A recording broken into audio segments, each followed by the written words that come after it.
କେତୋଟି ଫୁଲ ଆଉ ଫଳର ନାମ ହେଲା। ଫାଷ୍ଟ କଣ ଅଛି ନା ସେଓ। ସେଓ କଣ ଏଟା ଆମ୍ବ। ଆମ୍ବ କଣ ଆମର ଜାତୀୟ ଫଳ ନା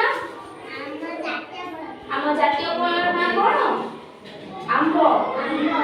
ତାପରେ ଏଟା କଣ ସପୁରୀ। ସପୁରୀ ସପୁରୀର ରଙ୍ଗ କଣ ହଳଦିଆ। ହଳଦିଆ ପରା ଖାଇଛ କି ନାହିଁ କେବେ? ତାପରେ ଏଟା କଣ କଦଳୀ। ଏଟା ପଇଡ଼। ଏଟା କଣ ଏବେ ପଢିବା ଆମେ ଫୁଲର ନାମ। ଫଳର ନାମ ପଢିଲେ ଏବେ କଣ ପଢିବା ଫୁଲର ନାମ। ଏଟା କଣ ପଦ୍ମ ଫୁଲ। ପଦ୍ମ ଫୁଲ ହଉଛି ଆମର ଜାତୀୟ ଫୁଲ ହେଲା। ଜାତୀୟ ଫୁଲର ନାମ କଣ ପଚାରିଲେ ପଦ୍ମ ଫୁଲ। ତାପରେ ଏଟା ଗେଣ୍ଡୁ ଫୁଲ। ଏଟା କନିଅର ଫୁଲ।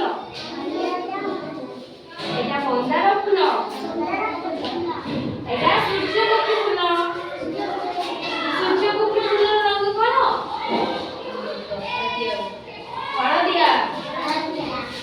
ମନ୍ଦାର ଫୁଲର ରଙ୍ଗ ଲାଲ। ହେଲେ ଏବେ ପାଞ୍ଚଟା ଫୁଲର ନାମ କୁହନ୍ତି। କିଏ କୋଉ ଫୁଲର ନାମ ଜାଣିଛ କାଇଁ କୁହନ୍ତି କଣ ମନ୍ଦାର ଫୁଲ ଆଉ ଗେଣ୍ଡୁ ଫୁଲ ସୂର୍ଯ୍ୟମୁଖୀ ଫୁଲ କନିଅର ଫୁଲ ଗୋଲାପ